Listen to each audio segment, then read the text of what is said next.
Brent tells me that most of you are new, and so I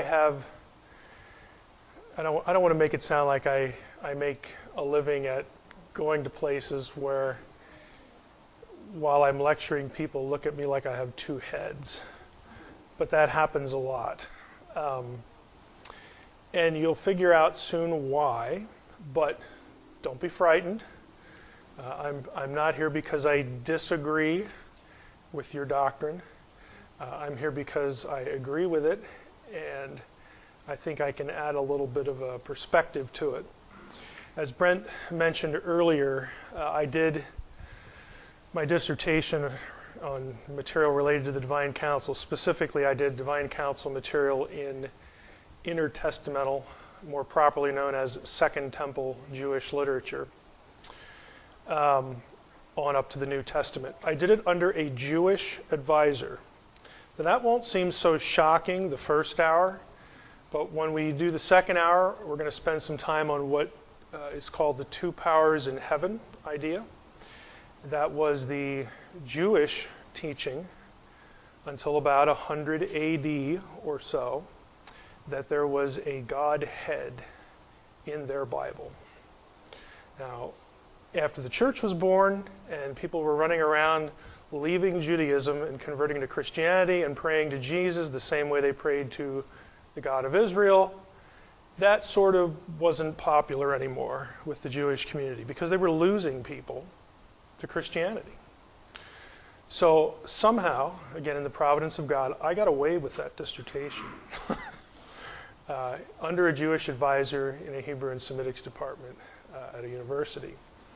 So that will be, again, the tale of the second hour. So that's by way of preview. Now, what I want to do first hour is, as the first slide says, an overview of the notion of the Divine Council. So next slide. We're off to a good start.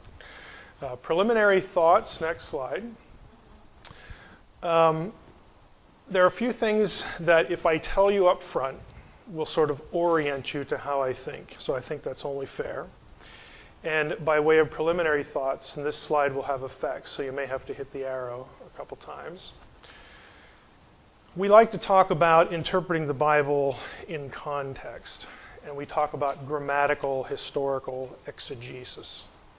And if you actually look that term up in a book, reference book, you'll see something like this. This is from Elwell's Evangelical Dictionary of Theology.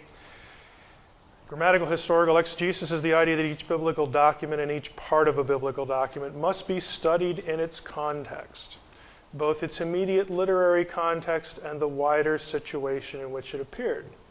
This calls for an understanding of the following elements. Arrow, biblical languages.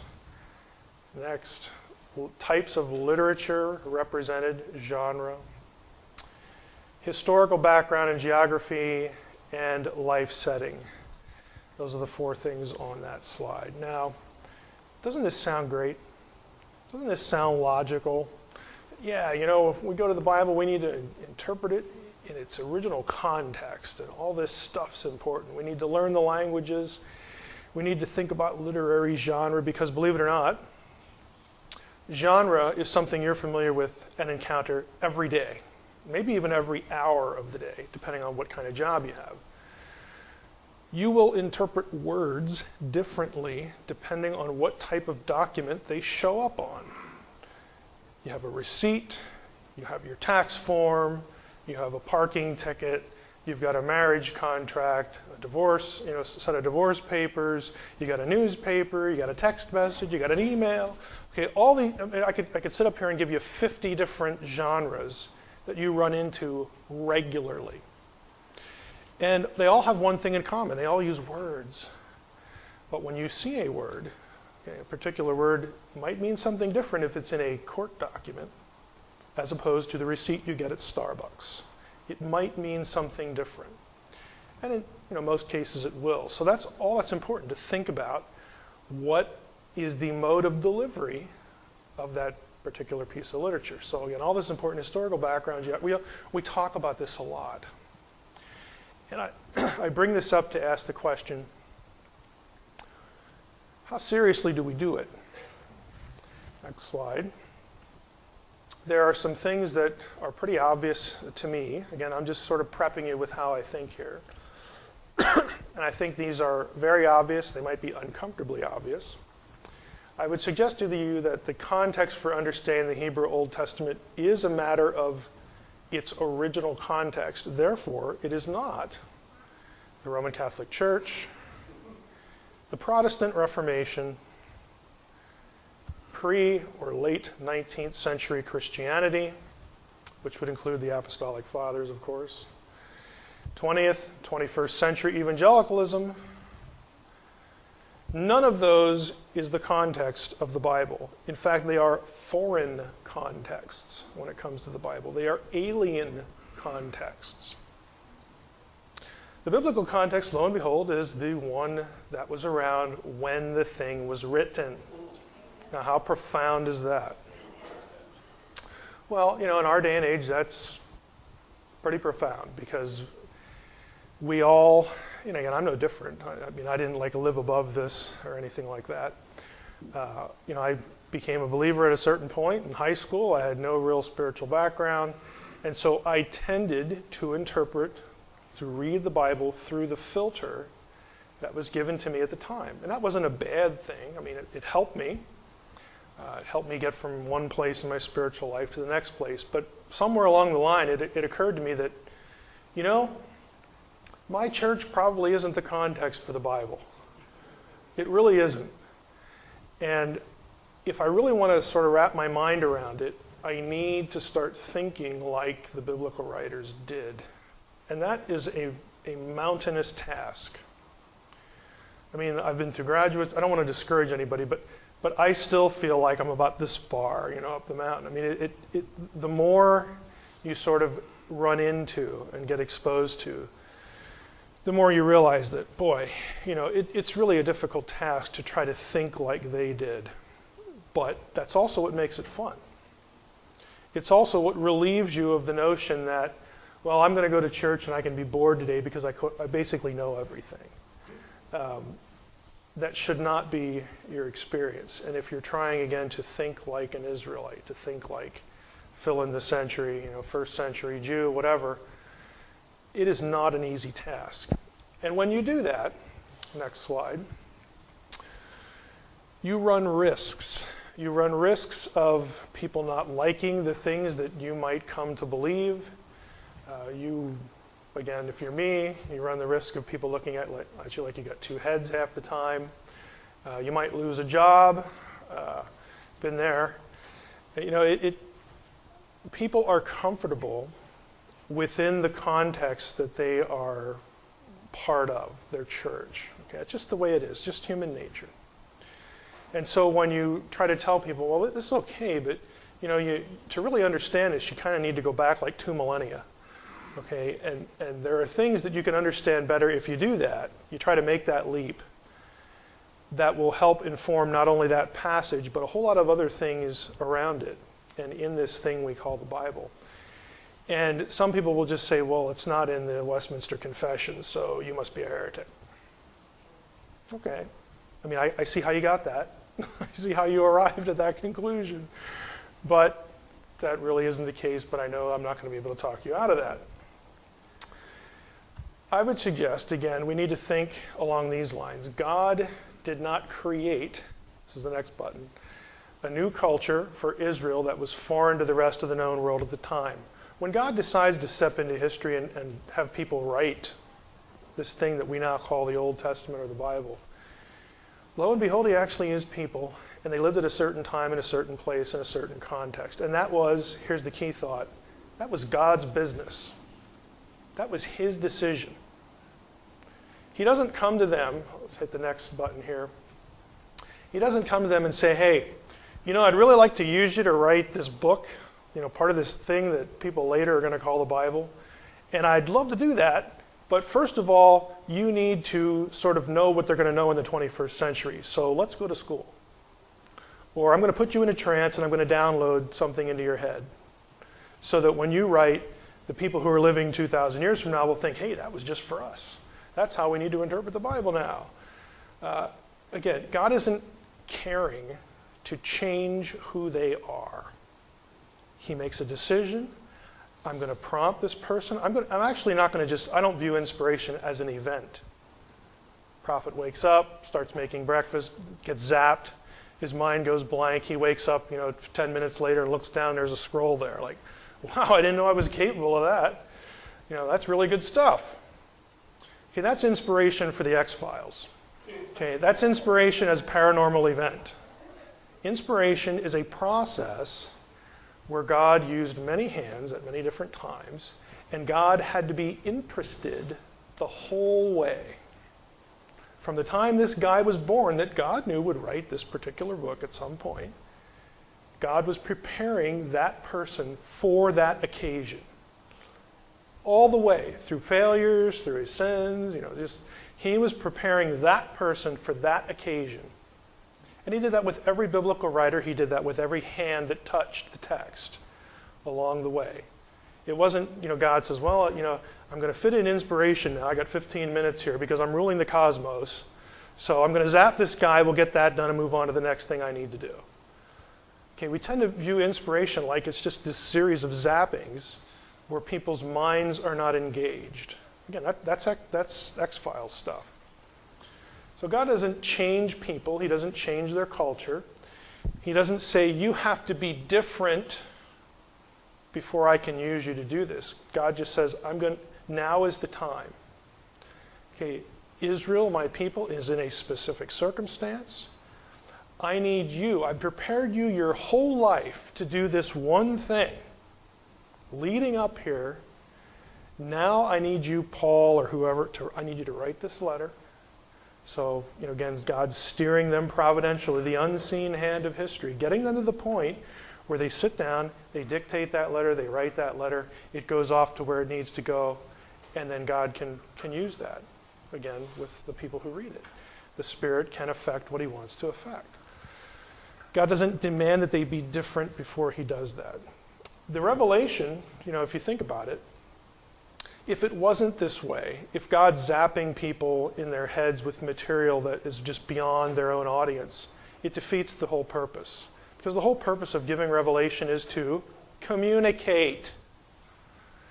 Okay, if it really means that black helicopters, that's what the book of Revelation is about, or I'm picking an odd example here. But if this is really what it means, really, really, really, then that would have really been meaningless to a person in the first century.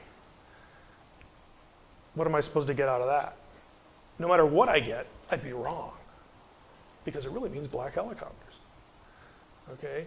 So you're really leaving people prior to the 20th, 21st centuries without a meaningful text, is what you're doing.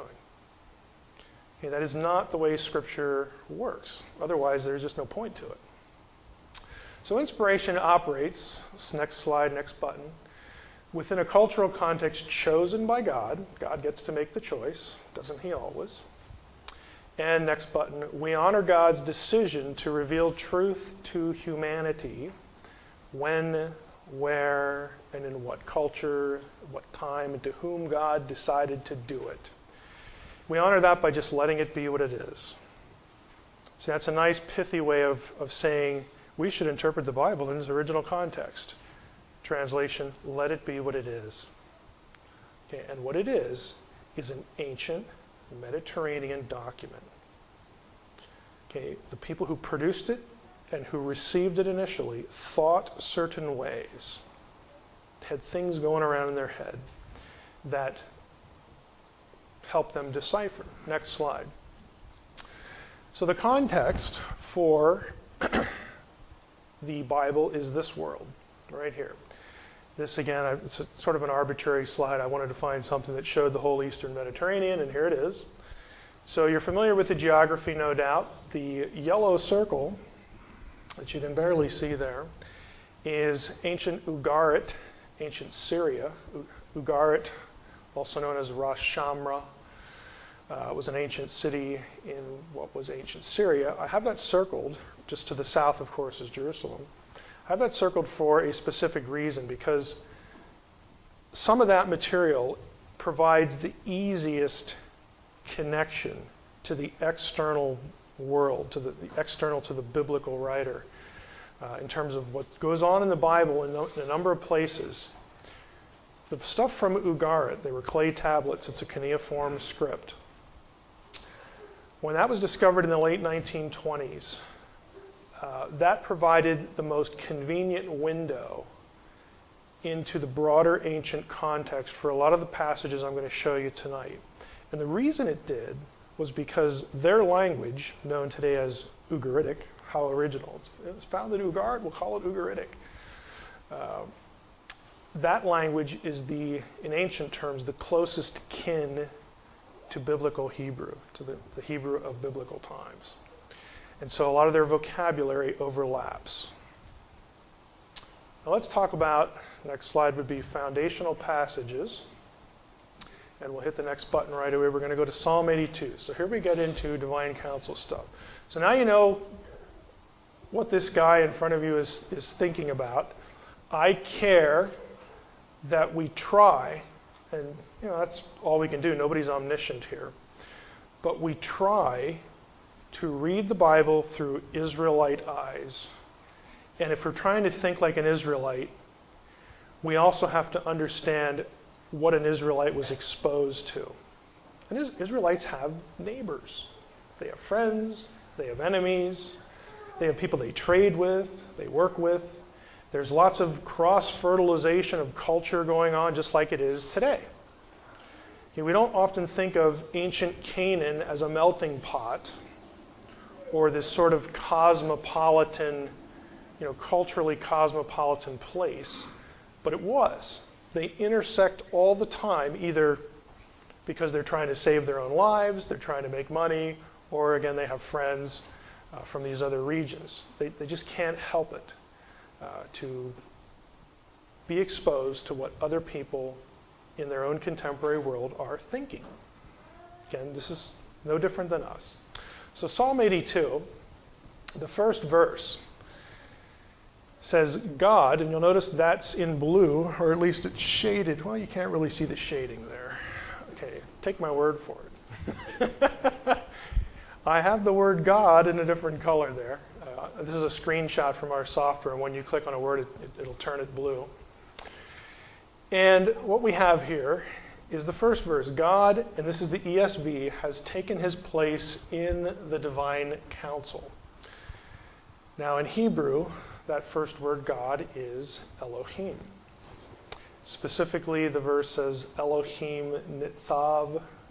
It's a participle, singular participle. Ba'adat el. God, Elohim has taken his stand or has taken his place or stands in the council of El or the divine council. El there may be an adjective. It's used that way a couple times in the Hebrew Bible, but I'm not going to lapse into grammar here. Point to recognize here is that the first word is Elohim. As we go on, next slide, I also, if you could actually see the highlighting, have the word gods in the second line clicked and highlighted, because that word, see if this will work for me, right here, is also Elohim. Okay, so let's go back. Here's this word, our big G, capital G-O-D, Elohim, and the Elohim in the next line of the same verse. Come on. Please. All right. Yeah, I'm messing you up. Go to the next one. Next one, yep, got it. Okay, there we go. We'll go back here. So we have the second, G-O-D-S, the plural, also Elohim. Now, I don't know what English translations you use. Maybe you don't use an English translation. But this verse gets tampered with or obscured in a number of translations. Some of them it's actually pretty good. They bring out the fact that both times it's Elohim and the second one is plural. But other times they obscure the second one, the plural one, with stuff like mighty ones or strong ones or something like that. The issue is, again, here you have God taking his place or taking a stand, standing amid this council, this administration, this bureaucracy, this assembly. And who's the assembly composed of or comprised of? Elohim, plural, gods. Now, this sounds like a pantheon. And you know what? It is. Okay, it is a pantheon. Pantheon is not a dirty word. It's a dirty word if you're talking about, polytheism and paganism. You say, well, wasn't this polytheism? I mean, we've got plural Elohim running around the Hebrew Bible here. That sounds polytheistic to me. We'll get to that in a moment. It's not. But nevertheless, you have plural Elohim. Next slide. Now, I put Psalm 89 up here, verses 5 through 7, for a very specific reason. If you look at a commentary, typically an evangelical commentary, and definitely a fairly conservative Jewish commentary on Psalm 82, you might either see the translation that God, Elohim, takes his stand in the divine council in the midst of the judges. Okay, he passes judgment. You might actually see that second term either translated judges or commented about in that way. And the idea is promoted. And we know this is very ancient because this is what's going on in John chapter 10 when Jesus quotes Psalm 82, again, for a specific reason. I don't know if we'll get to that tonight or not. But there's a long tradition that says, well, there's these other Elohim. They're just really human judges. They're the judges of Israel. They're the elders. They're those guys. And people can write a whole lot about that and sound real impressive. Of course, the problem is, if you actually go back to the passage in Exodus 18, where Moses, again, appoints the elders, they are never called Elohim. The word Elohim is in there 5 or 6 times, and it's always with reference to God himself, not them. There is no passage in the Bible, Old or New Testament, that actually refers to the judges of Israel as Elohim. 0. Okay, that is a contrived interpretation to avoid what you're looking at, what your eyes are telling you is there. Now, I put Psalm 89 here for a specific reason, because of the same council language.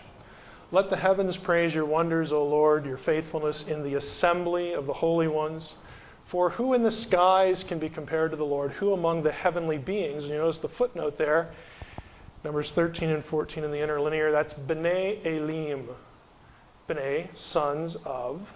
Elim is a plural for El, God. The sons of God or the sons of the gods, the divine ones, whatever. Divine beings. Where's their counsel? In the heavens, in the skies. It ain't on earth. Okay? These are not Jewish guys. Okay? They're not the 70 elders from Moses' day and, subsequently on forward. Again, unless you're going to say that, well, the really Jews like on earth and they kind of spent some time in the air and they ruled everything, and unless you're going to really sound absurd, that's what you got. Next slide. You continue in the psalm. The speaker, again, of the psalm, who is God, according to the first verse, at least he's speaking at this point in the psalm, says, I said, you are gods, and again, you'll see right here, Elohim. I said, you are gods, sons of the Most High, El Elyon, or B'nai Elyon, excuse me. Sons of the Most High, all of you, nevertheless, like men, you shall die, you will fall like any prince. Now, the point of this slide is, this is the second time we get plural Elohim in the psalm, and they're referred to as the B'nai Elyon, the sons of the Most High.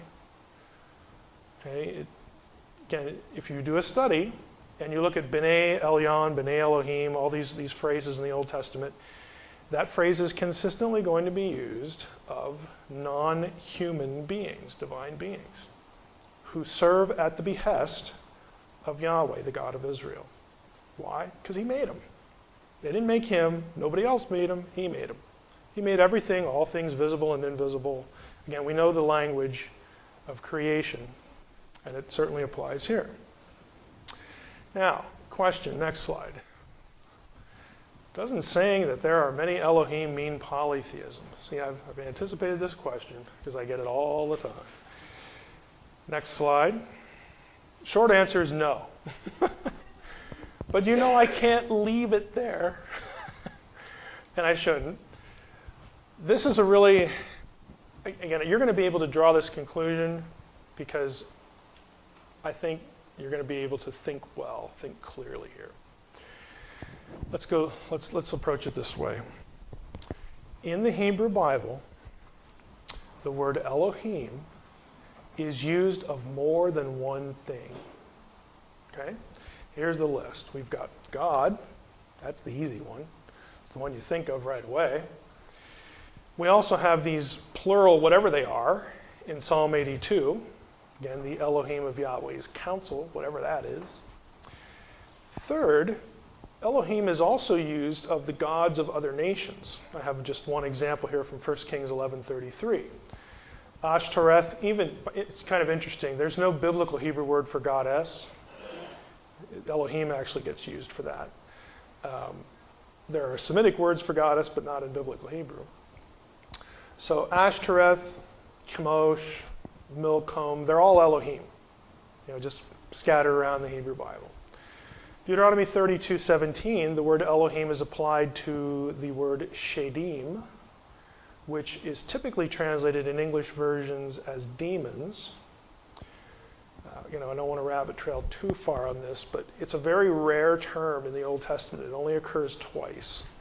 Deuteronomy 32, and then Psalm, I always get the Septuagint numbering around here. I think it's Psalm 106 in English, around verse 37. I have it in here in another place. I'll give it to you when we get there. It only occurs twice. A Shadu was a guardian spirit, a guardian deity, which is very suggestive because when we get to Ezekiel 28 and we get the fallen cherub who was also a throne guardian, you kind of get the idea, okay? One of those guys. But it's a divine being. We also have the disembodied human dead in 1 Samuel 28:13. This is when Saul is conversing with the medium at Endor, and he says, I'm in big trouble. I need to talk to Samuel. And she says, well, there's two problems here. Samuel's dead, and Saul, the king of Israel, has said if we try to contact any of the dead, we're going to be with them. Okay, we're going to be dead too. And Saul says, don't worry about it. Just come on. I need to talk to Samuel. Of course, we know the rest of the story. She does whatever she does. We're not really told. But she says, when it works, I see an Elohim coming up out of the earth. And then she freaks out. Because when they start talking, and Saul asks her to describe him. And when she does, that's him, that's Samuel, I got a question. Okay? And then she knows that, boy, am I in trouble. But, of course, we know the rest of the story. So Elohim is used for spirit of the human dead. And lastly, depending on what you think Genesis 35, when you read that, what that episode refers back to, either a group of angels or a specific angel that also happens to be Yahweh, okay, there you also get the word Elohim. Now here's the question. Listen carefully. This question has stumped Bible commentators for centuries, and I think you can do better. If the biblical writer uses the word Elohim of more than one thing, would the biblical writer have thought that the term meant only one unique set of attributes? Dun, dun, dun, dun, dun, dun. Duh. Of course not. Aunt Rivka, who's living with the Lord now, who is now an Elohim, is not at the same power level and attribute level as the God of Israel. That would not have stumped an Israelite. Well, I don't know. Maybe she is. Maybe she can go off and create her own world now. No. I mean, this is clear to them. They're not going to assume that an angel is at the same level of the God of Israel. they sure ain't going to assume that the gods of the nations are at the same level because of the Shema and other passages. Here's the point. When I show lots of people Psalm 82 and I start talking about plural Elohim, it really freaks them out because they think it's polytheism. It's more than one God. And that's because we, right here, when we see the letters G-O-D next to each other, because we're so used to thinking G-O-D as the God of the Bible, we assume that the term carries with it a specific, unique set of attributes. That is not the way the biblical writer uses it. All you need to do, literally, is do a search on it and look at the results. And then give the Israelites some credit. Okay, they are not polytheists. They do not think, again, their deceased loved ones are at the level of Yahweh. I mean, come on.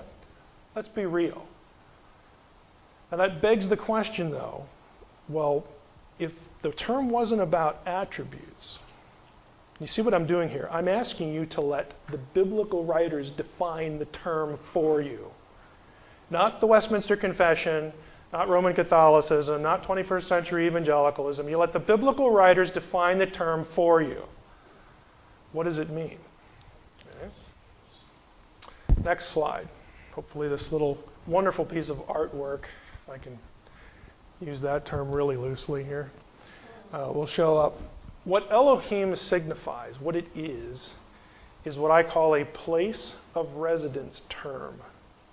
It does not describe what a thing is, its powers and attributes. It describes where a thing is from, what its natural abode is. And in the case of all Elohim are inhabitants of the spiritual world. They are by nature disembodied.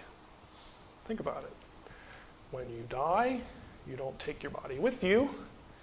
You go to think about all the terminology we use. You go to the spiritual world, you go to the other side, you go to glory, you go, heaven, hell. We use all this, we use the language of geography because we have to, and because, it's part of the biblical text too.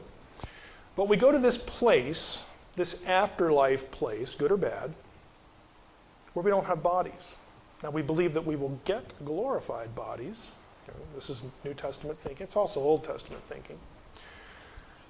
But if you live over there, you are by nature disembodied. That's what it means. So Yahweh is an Elohim. He's one of them. But none of them are like him. Yahweh is an Elohim, but no Elohim is like Yahweh. And this is the point throughout the Old Testament of these phrases comparing God with other gods, and basically there's none like him, there's none beside him. I mean, you got to be kidding. Of course there's no one like him. They can say that and then they turn around and they use Elohim of 5 or 6 different things. Are they nuts? Do they not know the Westminster Confession? Well, no, they don't. Okay, and they wouldn't care. What they do know is they know how they use their own terminology. That's what they know. And we have received it, and again, since we're separated by this gulf, both in terms of chronology and in terms of culture, we have to try to get into the text sufficiently enough, and other resources, again, that help us do that, to be able to think like a biblical writer thought, so that we can understand what in the world he's saying. So Elohim is a place of residence term. It refers to a realm. Now in that realm, there is rank and hierarchy. Next slide. Now I'm going to use Ugaritic here as a comparison point, and I'll get to a few slides later just to sort of show you how close Ugaritic is to some of this stuff in terms of the terminology used. The theology is quite different, but the terminology is the same.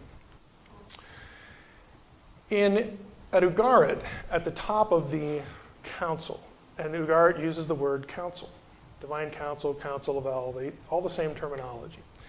You had El, and then he had a goddess wife, and then you have this sort of, is he the son of El or not, Baal, again, the Old Testament bad guy. Underneath that, you had the sons of El. Okay, and beneath them, you had malachim. Same word as in Hebrew that we usually translate angel. It just means messenger. Israel, of course, Yahweh is at the top. And again, I believe that the Israelites, Old Testament theology, had a Godhead. It wasn't just one. There was a Godhead, just like in the New Testament. New Testament writers did not make that up. Okay, they got that from somewhere. But there's Yahweh at the top. He is ontologically unique. He has a unique set of attributes. How do we know that? Mike, are you just saying that because that's comfortable for your theology? No, I'm actually saying that because the Hebrew Bible says that. And here's how it says it. Only the God of Israel is credited with certain things. Creating the world, creating all the other Elohim, exercising worldwide global sovereignty, again, omnipotence, all these, these attributes. No other Elohim is ever described the same way as that. Only the God of Israel, and it's consistent. So that tells you, to the biblical writer, even though I've got more than one Elohim in my worldview, because, hey, that's just a disembodied being from the spiritual world, and there's lots of different ones of those. Angels, demons, my aunt, my uncle, and that kind of stuff. Even though there's lots of those, there's only one of Yahweh. There is none like him. And so they describe him in specific ways that they don't describe anything else. And that becomes an article of faith. Okay, that is a do or die piece of theology for them. Again, in the second level, you have sons of God, this terminology, and really the ranks are distinguished by, they're essentially job descriptions. They are distinguished by the duties that we can read about that were assigned to them. Bottom tier is malachim, angels or messengers. In theory, any divine being, any Elohim in the spiritual world can fulfill the function of a malach, of a messenger. The angel of the Lord does. And he is going to be called Elohim. In fact, he's going to be equated with Yahweh. But when Yahweh, God the Father, needs the malach Adonai, who I believe is the Son role, God the Son, when he needs him to do something, he does it. Just like the New Testament. The Father has sent me. I'm sent one. I'm a messenger here. So the rank and hierarchy really refers to tasks. Now the middle task, we're going to go into Deuteronomy 32, and I'm only going to mention Daniel 10. Now if you're familiar with Daniel 10, let's just bring that out here, because I'm going to spend my time really on Deuteronomy 32.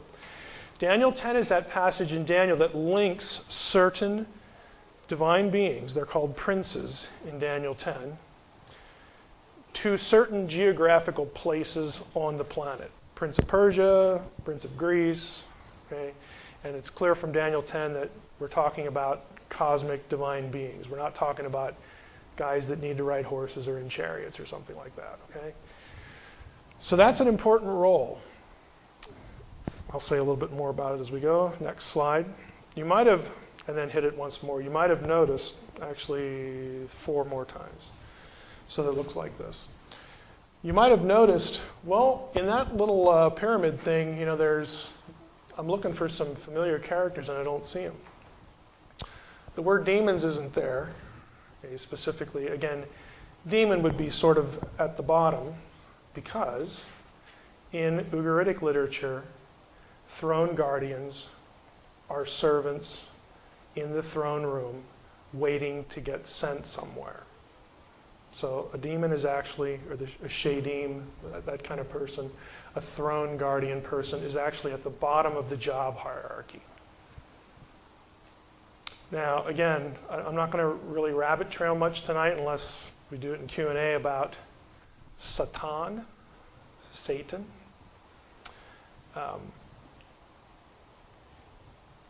He was not a high roller in the spiritual world, but nevertheless, he was a divine being and very powerful and rebelled.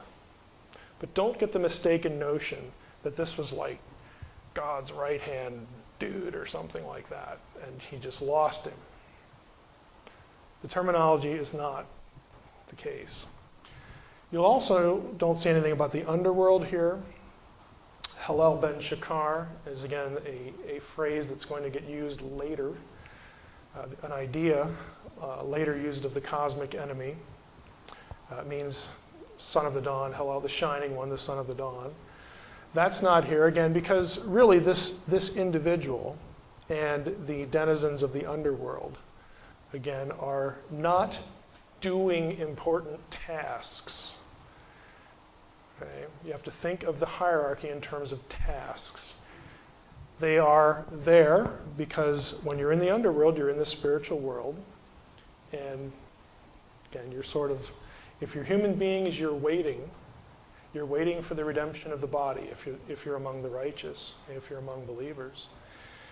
And you're promised certain tasks in the book of Revelation and elsewhere that today these guys are doing.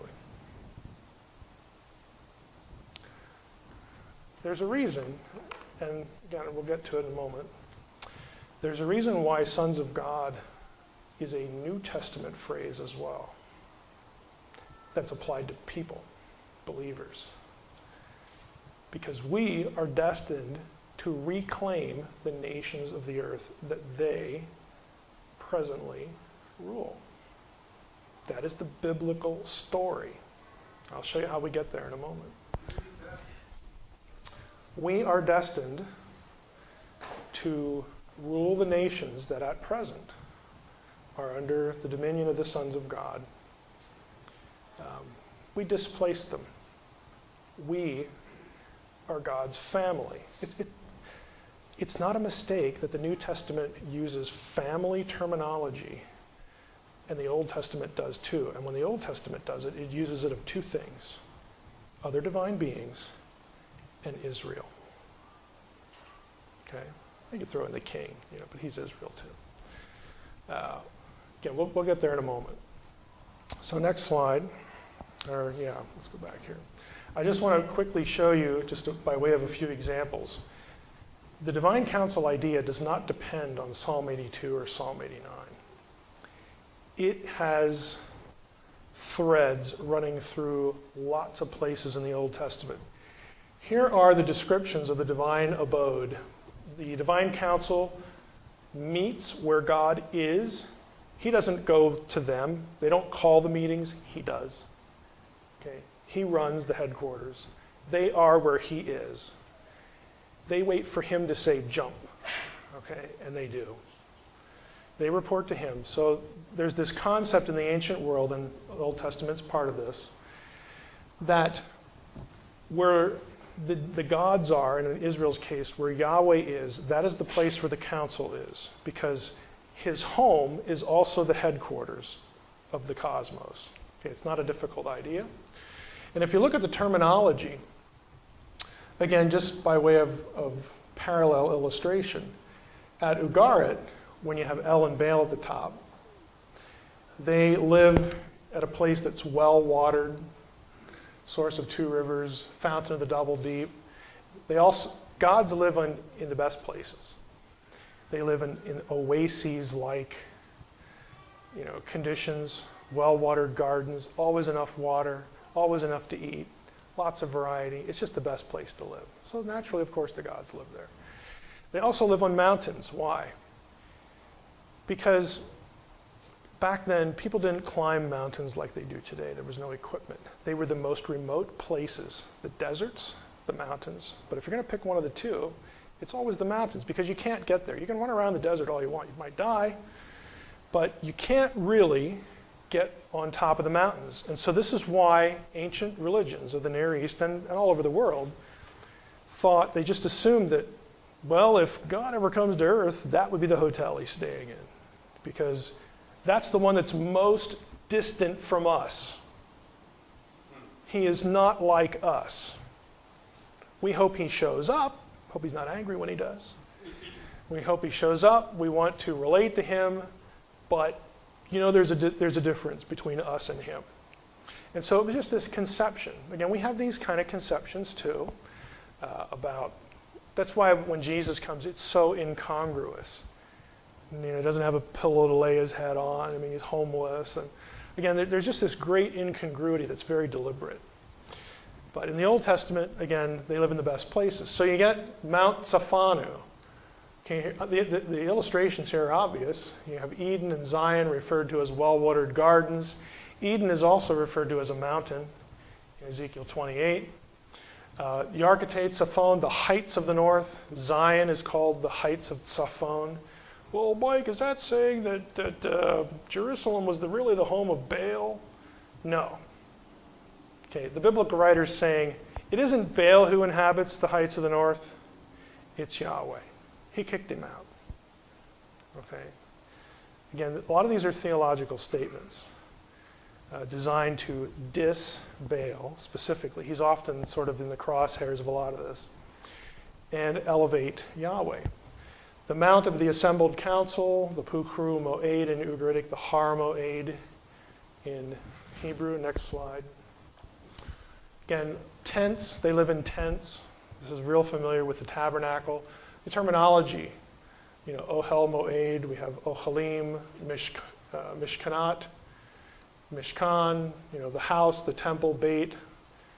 We have Hekal, Hekalim here. Again, even the way they're described, the courtyard, paved bricks, courtyard of lapis lazuli, the whole description you can find elsewhere.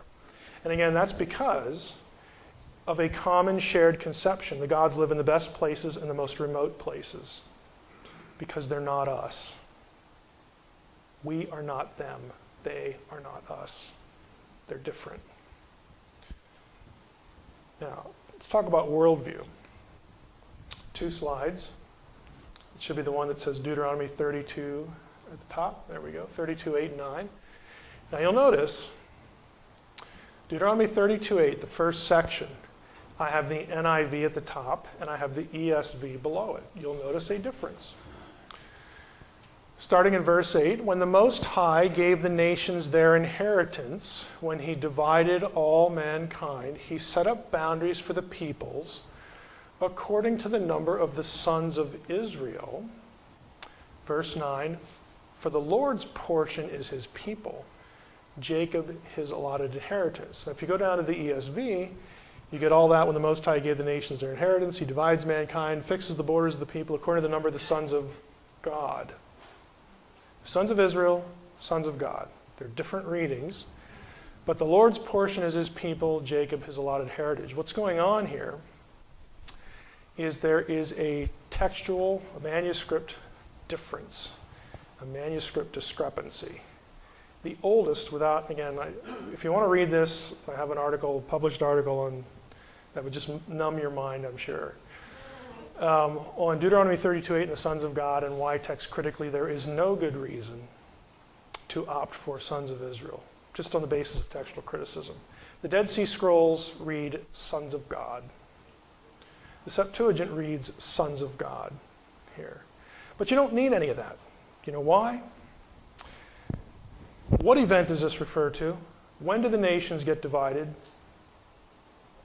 Tower of Babel. That's Genesis 10 and 11, specifically 11, but 10 counts because it's the table of nations. Did Israel exist yet? No. So why would some manuscripts say sons of Israel? PR. PR. No, that's really, that has a lot to do with it. Because again, it reflects an aversion on the part of some scribes to divine plurality. Because who believes in divine plurality? Those weird Christians. Okay, the text, as we know it, the Masoretic text, was standardized. That means it was created. I'll just back up. Do you ever get tired of how many English Bibles there are? Okay. Okay, their problem wasn't quite as bad. But we know from the Dead Sea Scrolls that there were at least 3 versions of the Hebrew Bible in existence. There was the one that would become known as the Masoretic text, for the most part. There was the one that was the basis for the Septuagint, which was the Greek translation of the Hebrew Old Testament that was done a few centuries before Jesus. That text does not always agree with the Masoretic text, so there were two distinct editions. The third one was the Samaritan Pentateuch. Okay, the Samaritans only accepted the first 5 books of Moses as sacred, but they had their own version of them. All 3 of those are evidenced among the Dead Sea Scrolls, along with a number of other versions of the Hebrew Bible that scholars today just put in a category called unaffiliated texts, which means they don't agree with any of the other ones, but we don't know how many there are. In other words, this is the guessing box. Okay, we're just going to throw that in there. So there were at least 3. Okay, not like 100 like we have English Bibles today, but eventually the Jewish community, prompted, I'm sure, to some extent by kind of being annoyed that, well, we got more than one version out here, we got to do something about this. But not coincidentally, they didn't like the Septuagint because the Christians used it. 80% of the time when the New Testament quotes the Old Testament, it quotes the Septuagint, not the Masoretic text. Why? Because it's written for Greek speakers. And that's just kind of the way you do that. That just makes more sense. You don't translate on the fly, you use a version that they can read themselves and go check what you're saying.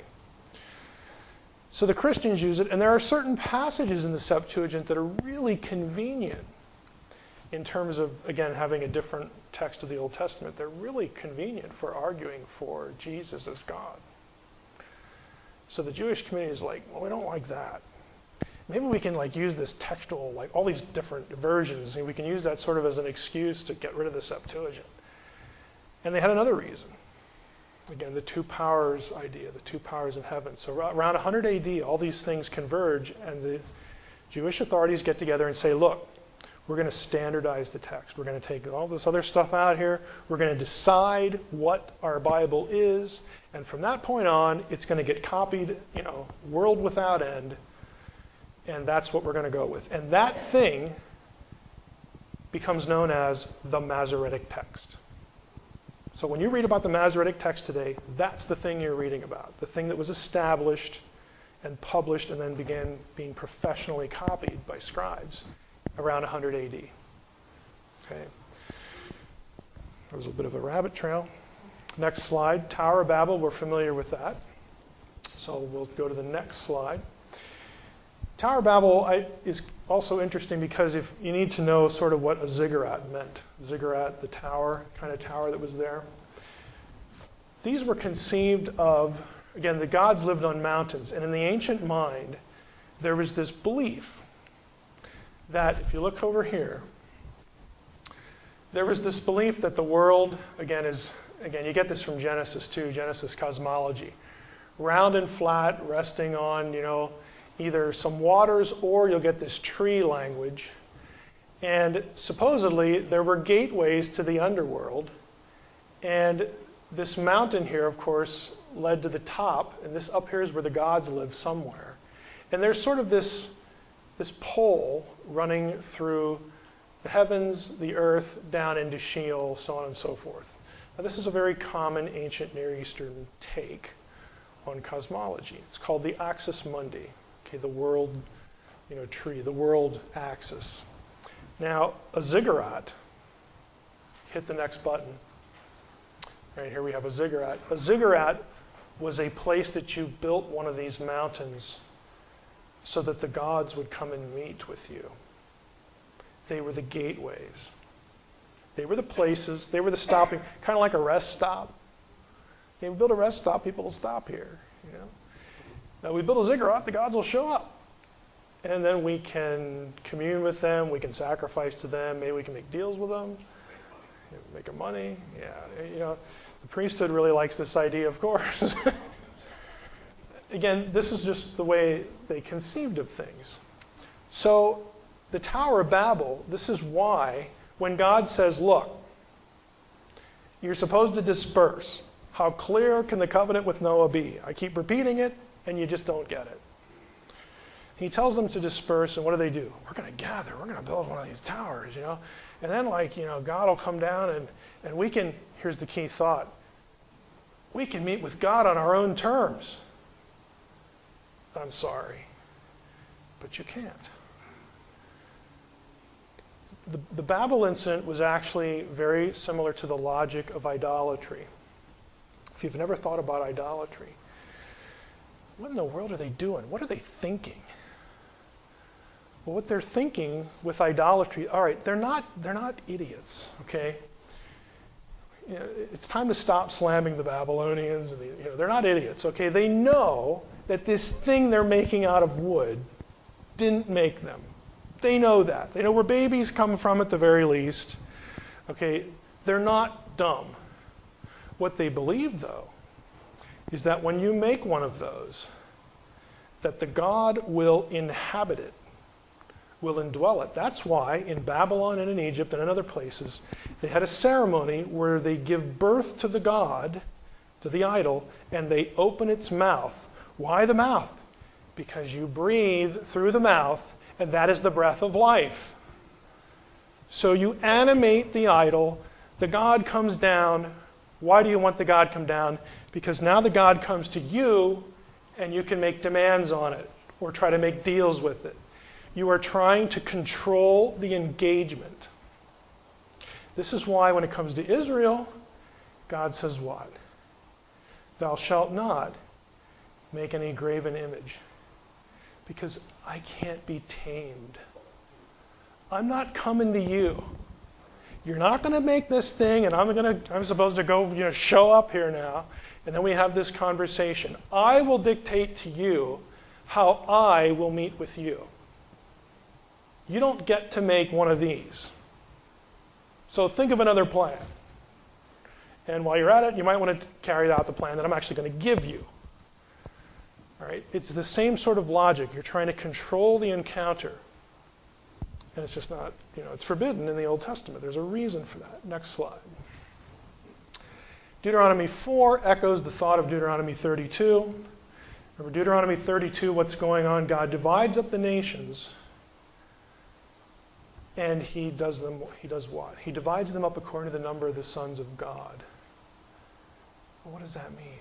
Well, it means he assigns the nations to be under the authority of other divine beings, not himself. Why? Because, just go back to Deuteronomy, go forward to Deuteronomy 32. I think I listed again. Yeah, I do. The point here, if you look at the wording down here, he fixes, again, the number of nations according to the number of the sons of God, but the Lord's portion is Israel. Israel's my people. I referred to this as the Romans 1 event of the Old Testament. Remember Romans 1, God gave them up to whatever they want, whatever, you're not going to listen to me, whatever, just give you up to idolatry and all these other things. This is the Romans 1 event of the Old Testament, where God says to the people after the flood, look, I want you to disperse. We've cleaned up the problem. I'm forgiving you. I'm accepting Noah's sacrifice. I'm going to give you the covenant, the same one I gave to Adam. Be fruitful and multiply. And I want you to spread over the earth, and you'll be my people. And they said, no, we're going to do it this way. God says, okay, if you don't want me to be your God, I'll give you your wish. He divides up the nations, assigns them to other deities, other Elohim, sons of God. And he says, now you know what I'm going to do? It kind of looks like I'm without a people now, because I've taken all of you sad sacks and put you under the authority of inferior divine beings. So you know what I'm going to do? I didn't lose here. I'm going to go over to Ur, and I'm going to call this guy called Abraham, and I'm going to just give him a voice in the dark, and I'm going to call him, and I'm going to take that guy and make for myself an entirely new people. So how about that? That's my portion. This is why the rest of the Old Testament is Israel against the nations and Yahweh against the other gods. It becomes a competition. It becomes a fight for authority. Now God, think about the Abrahamic covenant. Genesis 12.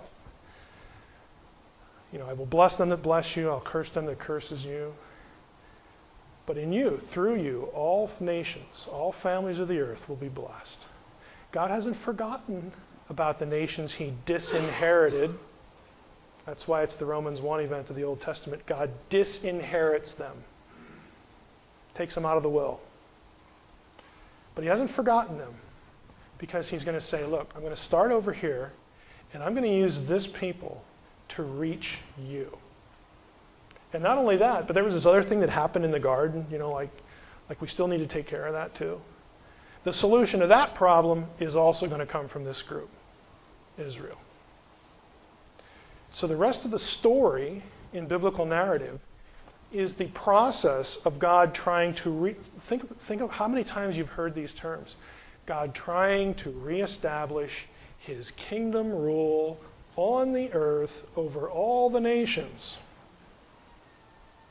Lots of problems along the way. Finally, we get the Messiah, and what does Jesus do when he shows up? He announces what is here. The kingdom of God is here. You know what? He actually meant it. And there are lots of things that Jesus does, places he goes, and what he says at certain places that goes right back to here. Because what you have in the Old Testament, next slide. Let's skip that one, skip that one. We'll go right here to the one that has the listing, Old Testament cosmic geography. There we go. What you have with the dividing up of the nations and God calling Israel, Yahweh calling Israel as his own. Everywhere they go, this is why God travels with them. They do not have a homeland yet. They've been promised one. Everywhere he is sacred ground. This is the logic of the tabernacle. It's the logic of the Levitical system. Okay. Where I am, that is a special place. Where I am, you're not supposed to be. You can only be where I am if you go through these ritual procedures to make sure that you're purified, that you don't pollute the holy ground, okay? This whole logic of divine geography as opposed to profane geography. Well, their little camp is the only place where the Lord's portion is. That means every other place is under the dominion of foreign, unfriendly Elohim. And as they go through to the promised land, they fight all these wars. Different events happen at different places. It reflects this division. Well, it's an effort to reclaim the globe, to reclaim that which was disinherited. And God has a plan for doing that, and people, his people, are part of that plan. I'll give you one illustration. I love the 2 Kings one.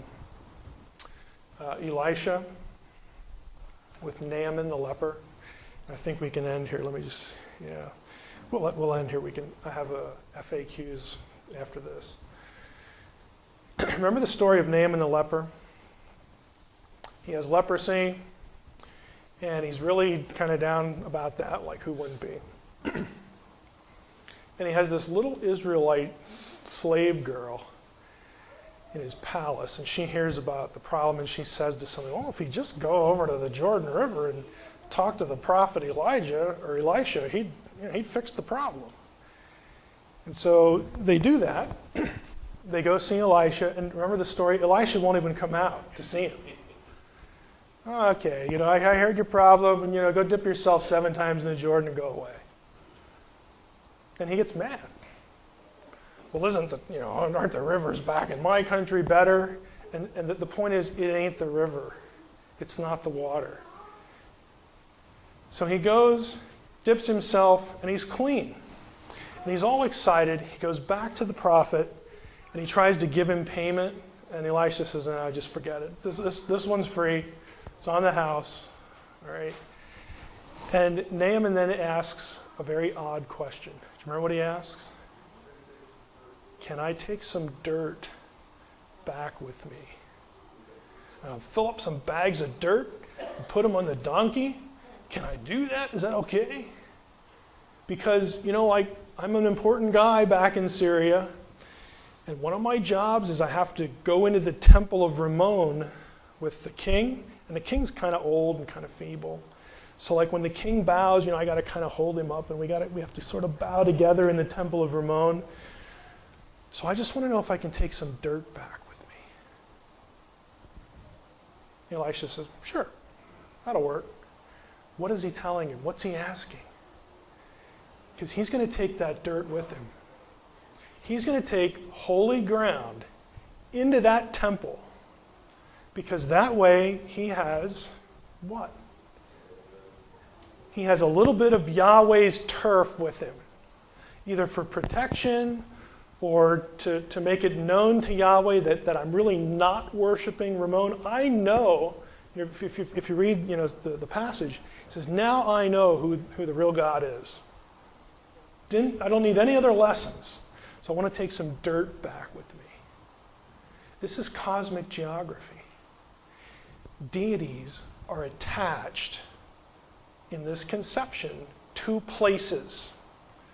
And I am not going on Ramon's territory without dirt from Yahweh's home. That's the whole point. Another example here is Dagon. Remember when Dagon winds up on his face and his head's lopped off and he loses his arms and all? He's just a stump, okay?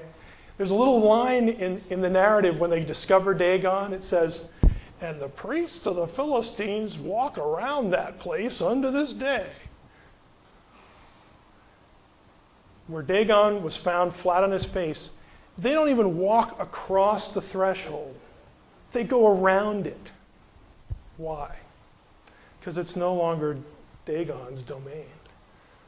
Okay, we have seen who is mightier than Dagon. They don't even want to walk on the ground because, again, of this whole conscious thinking.